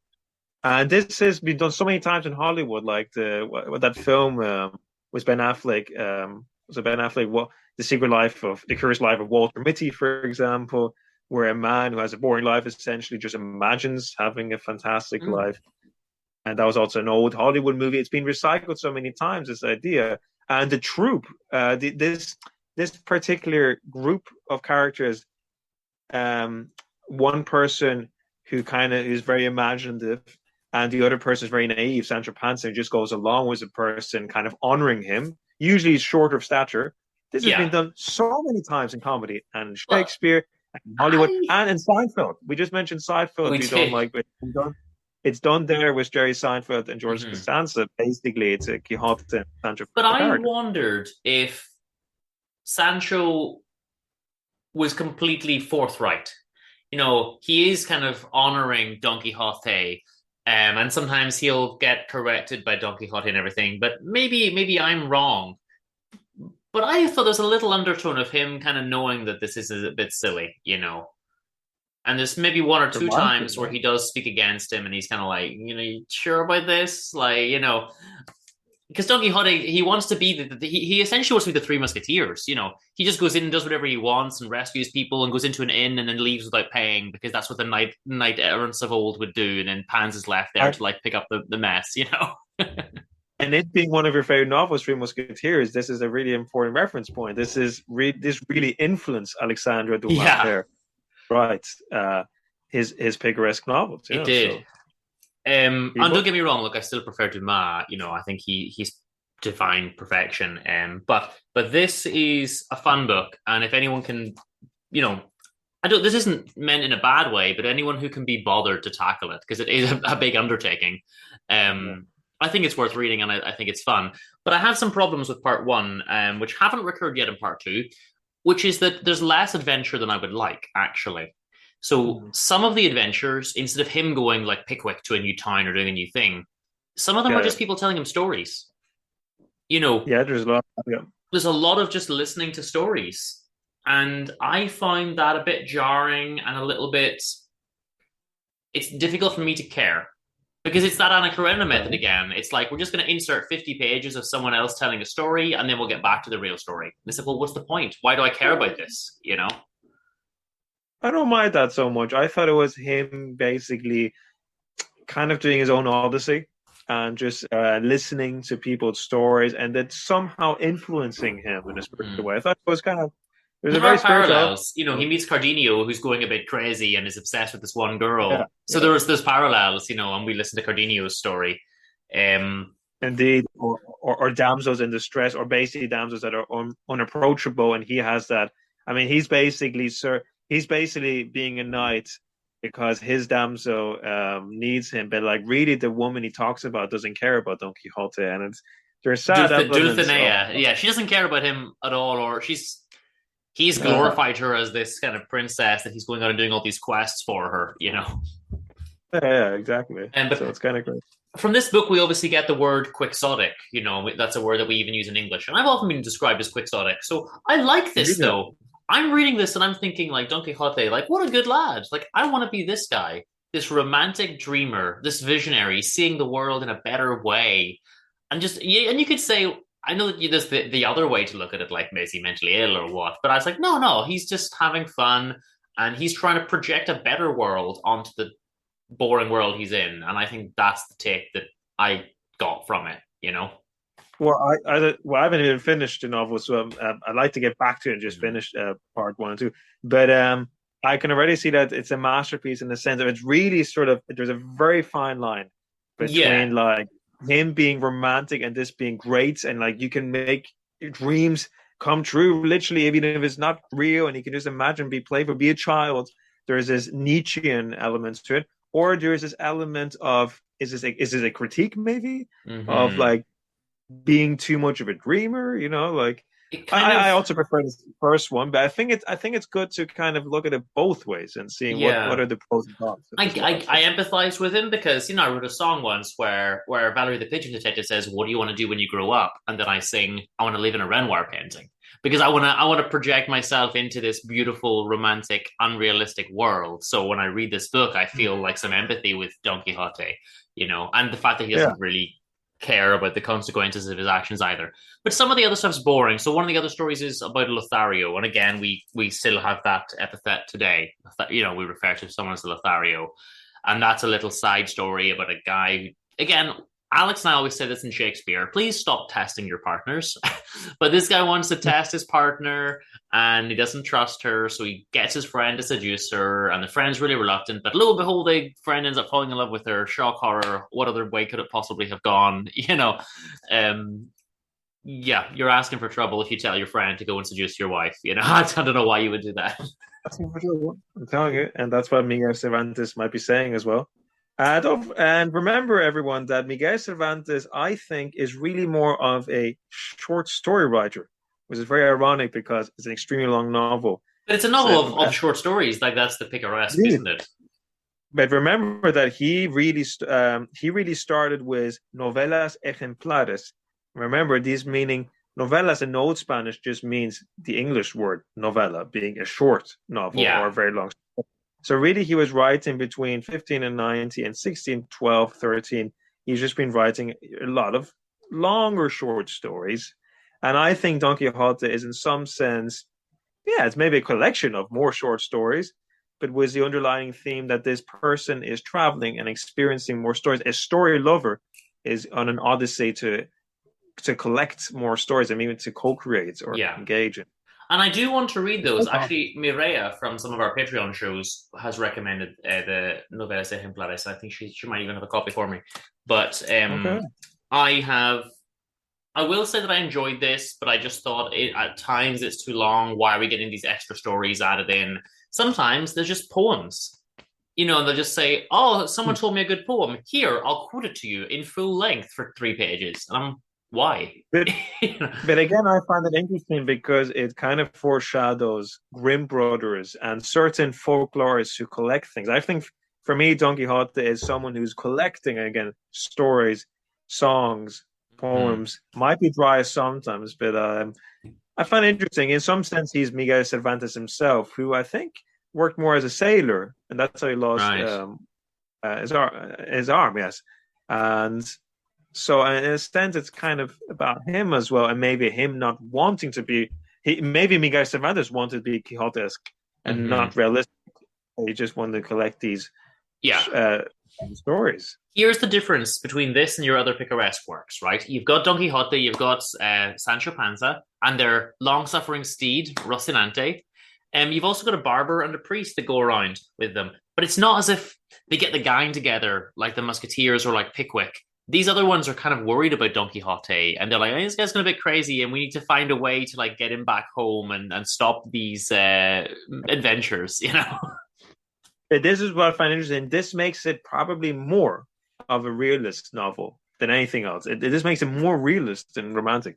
So I find it interesting as well. It seems superficially a romantic novel. Actually, it's a hyper-realist novel. It's almost like, oh, don't do that. Come on, don't make him depict like a mentally disturbed person. But this is what society in Spain, at least at that time, would have done. So it's quite interesting.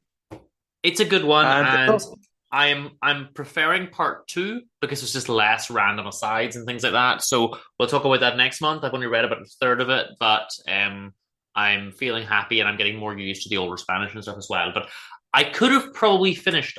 I looked at my schedule for the month and I just didn't think I was going to finish all of part 2 before the end of the month. So rather than reading like half or 3/4, I read something else instead. Well, I gave myself 10 years between the two. So like, if you haven't read it next month, then please read it in the next 10 years. And by episode 3000, I'm there. So I just thought, why don't I read a little guilty pleasure? And in the end, the book I chose turned out to not really be a guilty pleasure. It turned out to be quite a good book. It's called Body Double, and it's by Tess Gerritsen. It's a Rizzoli and Isles thriller. Look, I'm only going to spend 5 minutes on this. It doesn't require a lot of discussion. But if you like your crime books, which, we do, we're both like the Christie fans and things like that as well, it's a fun crime book. The reason it's called Body Double is because someone who works with the kind of the forensic team with the police, the pathologist or whatever, the medical examiner, someone gets killed in a car outside her house who looks exactly like her. And everyone thinks it's her and they think that she's dead. And it turns out that it's not her. It's a essentially her twin, and she didn't know that she had a twin. So they do this investigation, like, what on earth's going on? And then it's body double because they find out she had a twin, and then she's actually adopted. So then they find out all this other stuff about her. Meanwhile, there is still a killer on the loose. They have to track down the killer, who did this murder. Then there's little scenes set in the past. So the opening prologue features this girl getting tricked by a boy in her class to basically going into a pit where he wants to bury her alive, and he shows her like a cat skull from a cat that he'd previously done it to. And this is the start of the whole thing. And the more it unravels, we have like basically a family who've spent their whole history killing people and selling babies, essentially. And it's all this stuff, and it gets crazy. And then obviously Rizzoli is the cop who's trying to track it all down. But even though she's friends with Maura, they're not really a team. She's a cop. The other one's a forensic analyst. They don't share everything right away with each other. They're not like buddy-buddy. They just are both doing different parts of the job. But this is why I really got interested in it. Page 1. Charles Dickens often chooses names that match his character's traits. And I thought, okay, let's go. That's good. You like that, eh? So that really got me. And then they go on and they talk about Nicholas Nickleby and everything, So I love that, and that is a big Dickensian thing. Nice. This one's 450 pages, but I read it in 2 days. They're short pages. This is not Don Quixote. This is not La Regenta. This is a little page turner, mass market paperback.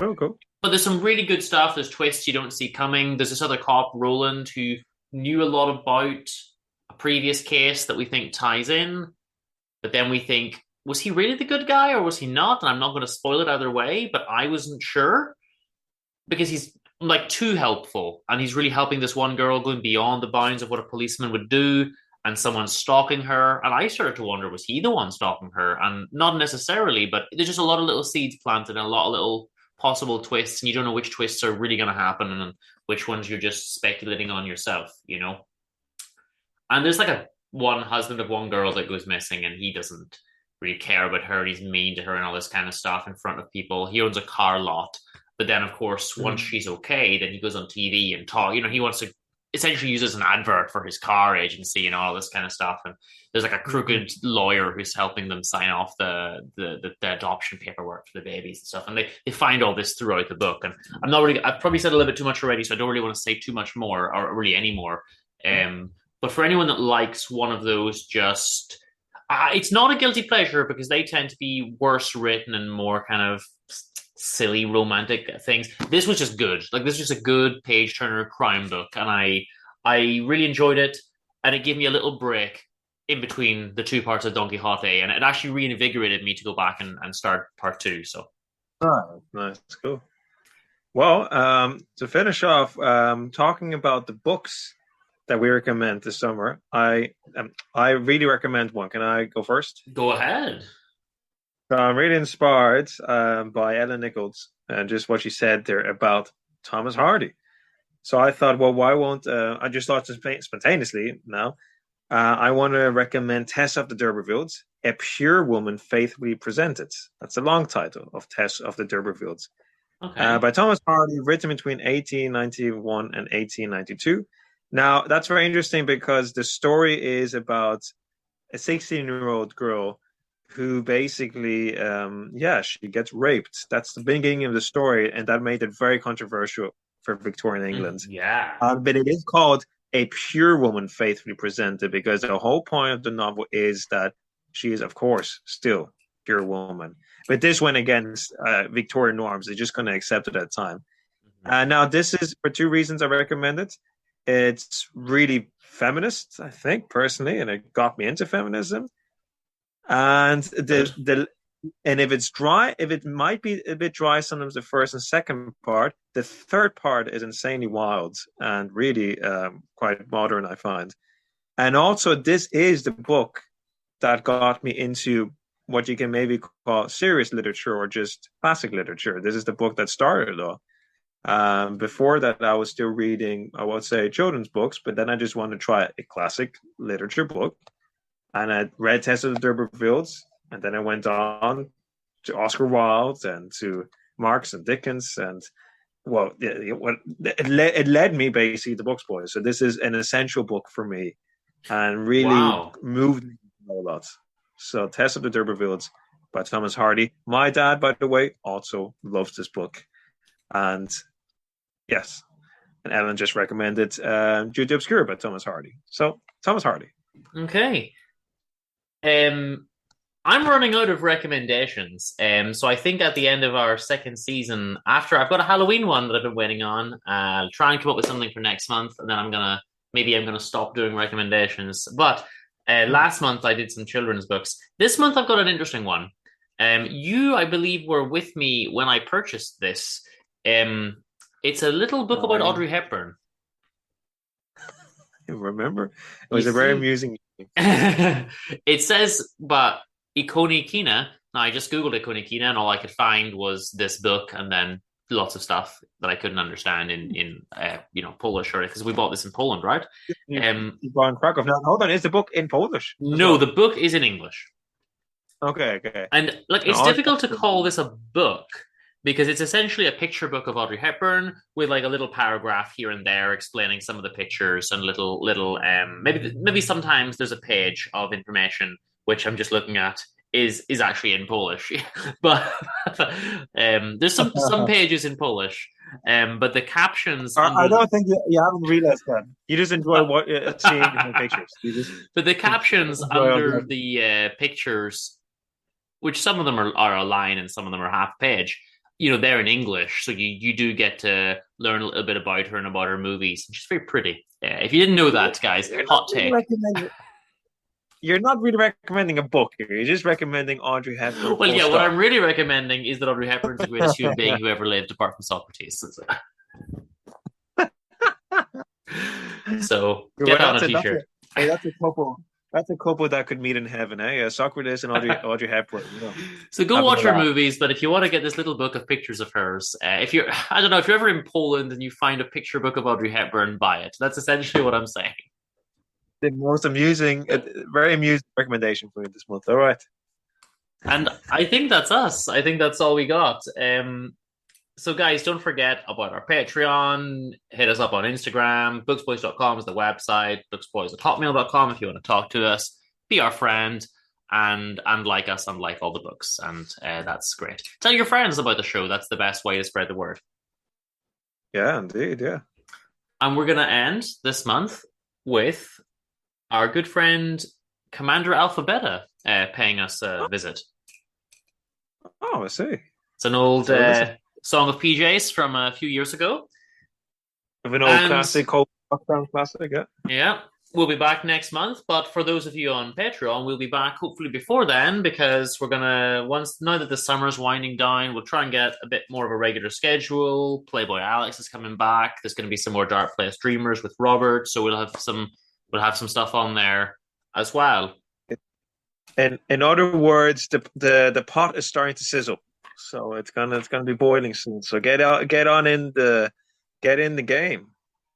That's it. The cool kids get it first, yeah. Guys, when people are stressing you out, just tell them keep calm and read your Dickens. And if the DJ would spin that record, Commander Alphabeta, we'll be back in about a month.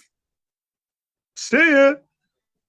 Commander Alphabeta was going through his troops one day. Most satisfied was he with troops A to K. Came he to troop L, he knew not what to think. Shouted he, all words with L, come forward and present yourself to me. Came forward the first, and tall man with clean shaven, yet no features, and never even dull eyes, wearing a bottomless coat, laceless shoes, and no belt around his waist. Said he, my name was Lack. I've been searching for something, but I don't know why.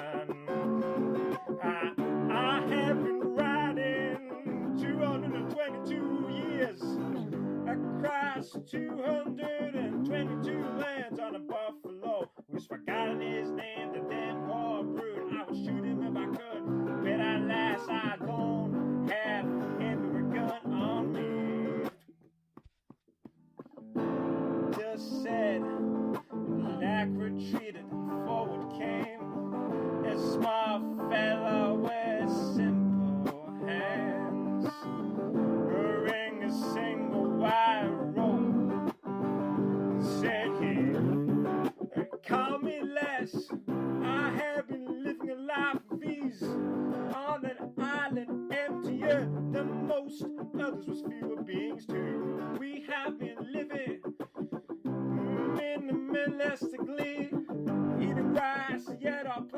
little smaller inside every day. Although I don't complain. Oh, no, don't complain.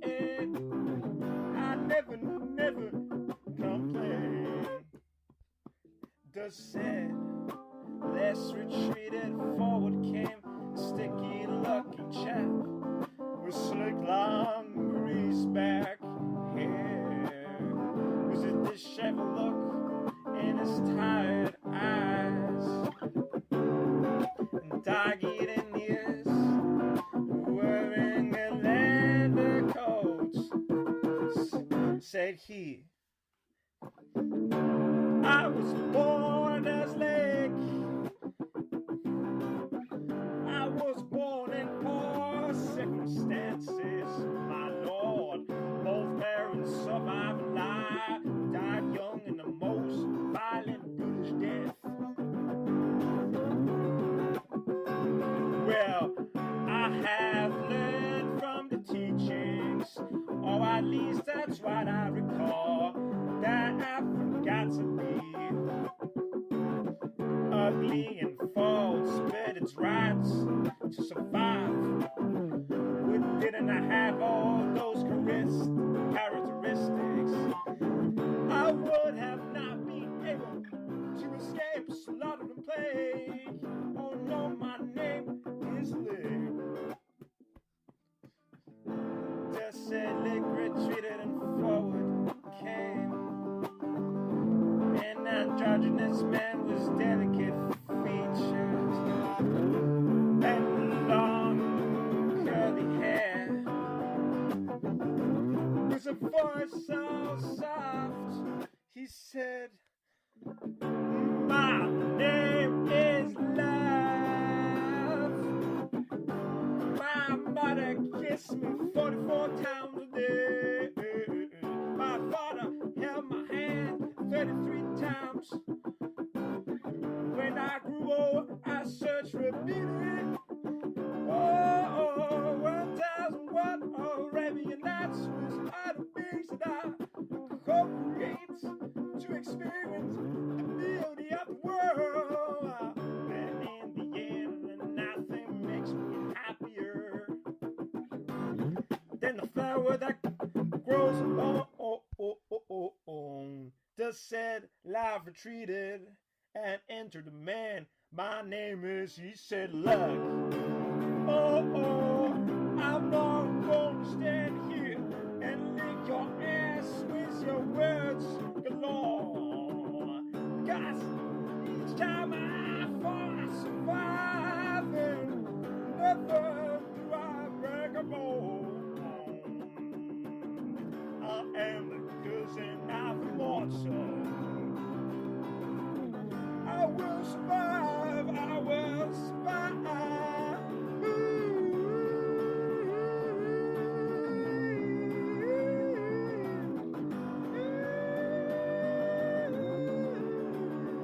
I said, my name is Luck.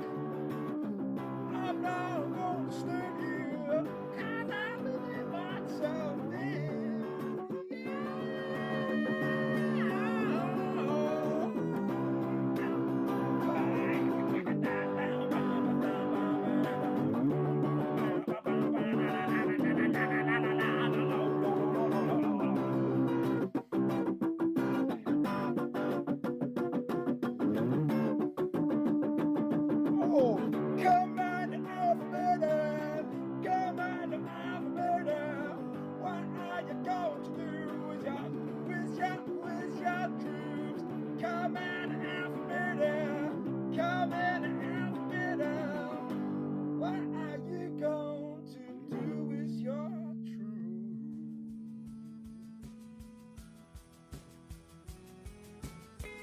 Books Boys was presented by The Dean and P.J. Burke in association with Thaddeus Penguin Productions. This episode was brought to you by our sponsor, the Society for Adding Dialogue to Books. If you would like to get in touch, you can email us at booksboys@hotmail.com or visit us at booksboys.com. The intro uses Driving in the 70s from the Of Soundtracks and Garage Bands EP by Trapdoor. And the outro uses Dog's Light by Bravo Max from the album of the same name. All music used is either pod-safe or used with permission. If you'd like to support the show, go to patreon.com/booksboys, get the show early and all of our bonus Spoof Fan the Boys shows, and you can also check out our music on Spotify or Apple Music. Thank you kindly for listening to us. Please tell your friends, and come back next time for another episode of Books Boys. Read some books! You know, your man, Durham, with the rabbit. What's my point? Why did I mention a book? Wait, don't tell anybody you saw me with my glasses on, okay?